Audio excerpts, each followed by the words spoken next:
আহিল আৰু এটা বেয়া খবৰ ৰাষ্ট্ৰীয় পৰ্যায়ত নাম উজ্বলোৱা বীৰ জোৱান অম্লানজিৎ বৰঠাকুৰ আৰু নাই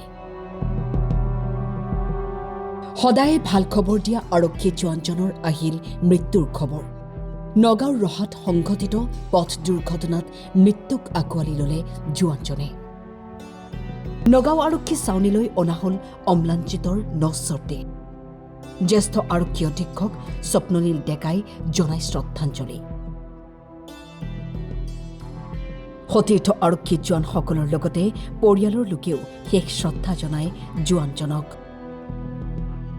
অম্লানজিৎ বৰঠাকুৰৰ আকস্মিক মৃত্যুৱে অসম আৰক্ষীৰ লগতে খেলুৱৈসকলৰ মাজত পেলাইছে শোকৰ ছাঁ হয় আমি ৰাতিপুৱা আজি প্ৰায় 8-9টামান বজাত খবৰটো পাওঁ যে এনেকুৱা এটা ৰহাত জুঙল বলুহত এটা এক্সিডেণ্ট হৈছে আৰু তাতে আমাৰ আৰক্ষীৰ এজন বিষয়া তেওঁ আঘাত হৈছে আৰু তেওঁ হস্পিটেলত লৈ আহে ইয়াত হস্পিটেলত অনাৰ পিছত অলপ ট্ৰিটমেণ্ট পায় কিন্তু তথাপিও তেওঁ মৃত্যুক আঁকোৱালি লয় আৰু তেওঁ আপোনালোকে জানে যে এজন খেলুৱৈ আছিলে ভাৰতবৰ্ষৰ নাম তেওঁ বিদেশতো সুনাম কঢ়িয়াই আনিবলৈ সক্ষম হৈছিলে গোল্ড মেডেল পাইছিলে আৰু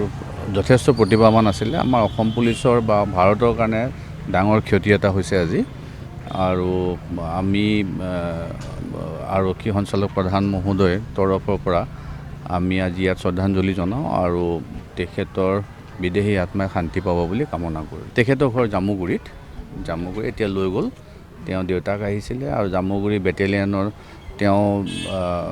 আছিলে বেটেলিয়নত কিন্তু বৰ্তমান খেলৰ কাৰণে ডেপুটেশ্যনত আছিলে 4th হেভি বেটেলিয়নত এনে অৰিজিনেল বেটেলিয়ন 12 হেভি বেটেলিয়ন আৰু তেওঁৰ ঘৰৰ মানুহ আহিছিলে দেউতাক আৰু